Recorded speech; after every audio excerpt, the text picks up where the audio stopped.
आज आप लोगों ने भी पढ़ा होगा, बड़ा खुलासा हुआ और दिल्ली पुलिस ने अपनी चार्जशीट में 6 खिलाड़ियों और 9 अन्य लोगों की गवाही और साक्ष्यों के आधार पर चार्जशीट में भाजपा सांसद और कुश्ती संघ के अध्यक्ष बृजभूषण सिंह पर यौन उत्पीड़न का, स्टॉकिंग मतलब पीछा करने का, इंटिमिडेशन मतलब धमकाने और डराने का गंभीर आरोप तो लगाया ही है, साथ ही मुकदमा चलाने और दंडित करने की आवश्यक कार्रवाई कराने का कोर्ट से आह्वान किया है।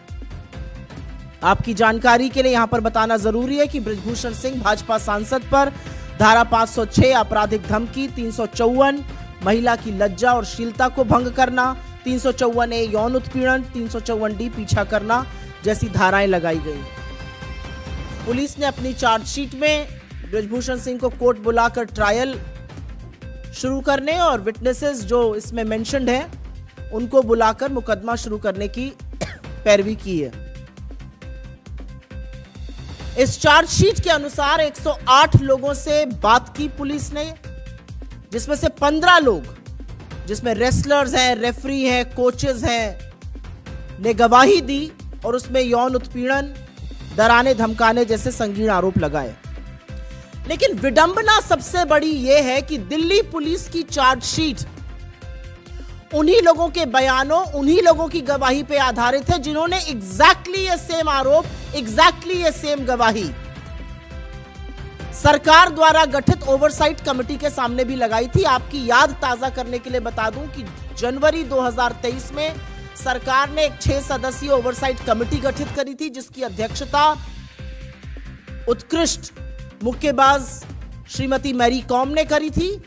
उन्होंने फरवरी के दौरान इन खिलाड़ियों की और अन्य लोगों की बात सुनी, जिस बातचीत के दौरान ये गंभीर आरोप लगाए गए।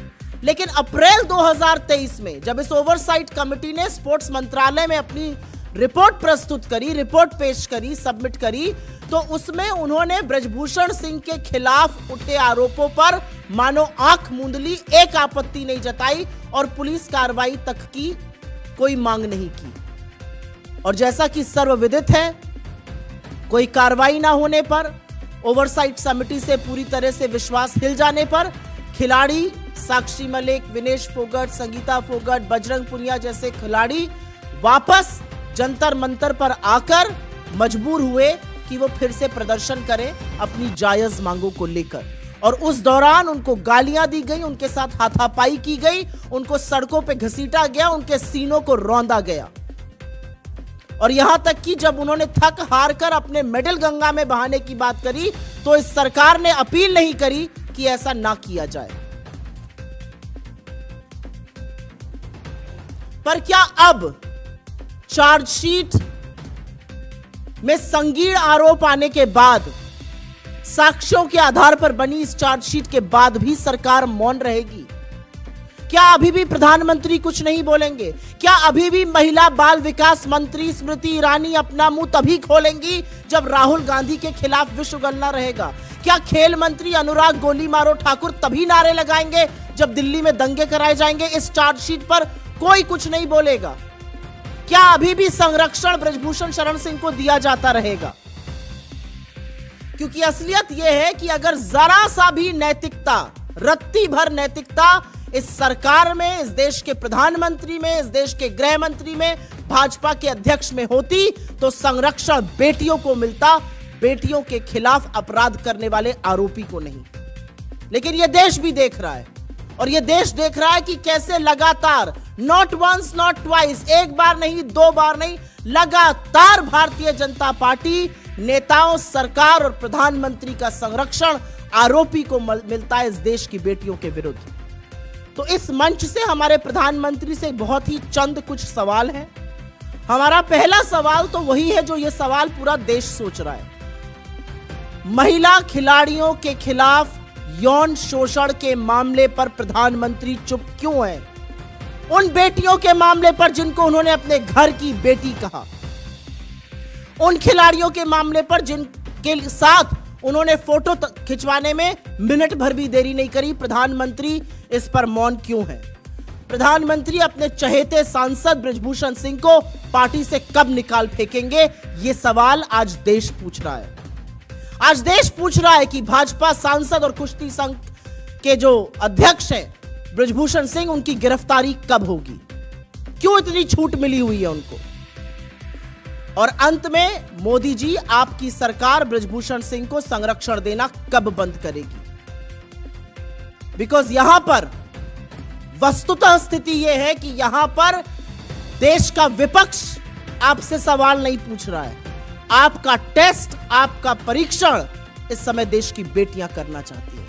क्या नैतिकता है जरा सी भी आप में, और आप क्या कीजिएगा? I will very briefly make the same statement in English. In a huge revelation that we all woke up to, and something that one has known about, the Delhi police has filed its charge sheet, and in its charge sheet, on the basis of evidence and allegations made by some of India's most decorated athletes, referees, coaches,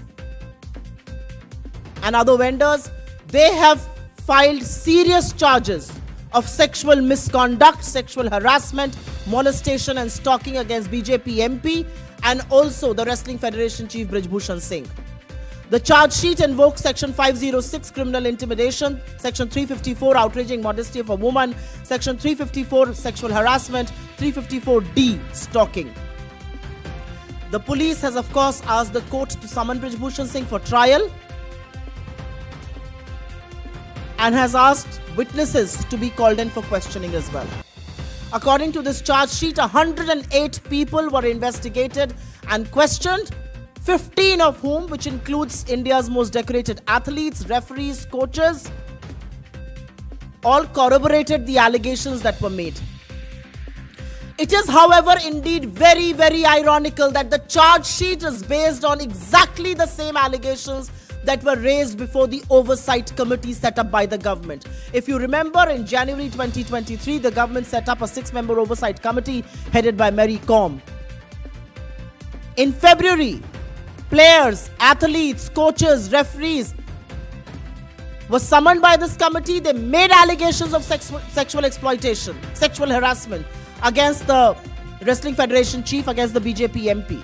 But in April 2023, when the Oversight Committee submitted its report, it may have raised questions on the functioning of the federation, but kept absolutely quiet on allegations of sexual misconduct, sexual exploitation, did not raise any red flags, and did not even recommend a police probe.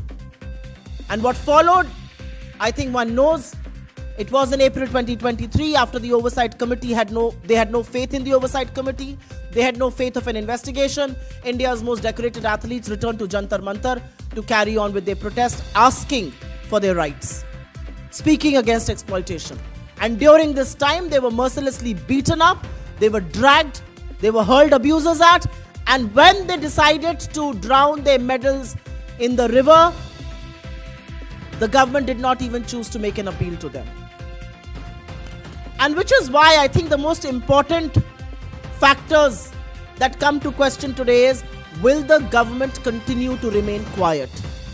Will the Women and Child Development Minister Smriti Irani only speak when she's spewing venom against Rahul Gandhi? Will she turn a blind eye to very grave charges being made in this charge sheet? Will Sports Minister Anurag Golimaro Thakur come out in the open and say a word of solidarity with the athletes? I also think the moral bankruptcy of this government, of the Prime Minister, of the Home Minister, of the BJP, its chief JP Nadda, is on test. Will Brijbhushan Singh continue to be the Member of Parliament for the BJP? And will the BJP not once, not twice, but repeatedly continue to offer political patronage, protection and support to the perpetrator of the crime here and not the women? And from this platform, we are only asking 4 questions of the Prime Minister. Why is Prime Minister Modi conspicuously silent on charges of sexual exploitation against one of his own members of parliament being labelled by decorated athletes who he called his own? When will the Prime Minister and the BJP President throw Brijbhushan Sharan Singh out of the Bharatiya Janata Party? When will the MP and the Wrestling Federation Chief be arrested? And when will your government, Mr. Prime Minister, stop giving political patronage to perpetrators of crime against women? You and your government are on test here. Not by India's opposition, but India's daughters. And you will have to respond.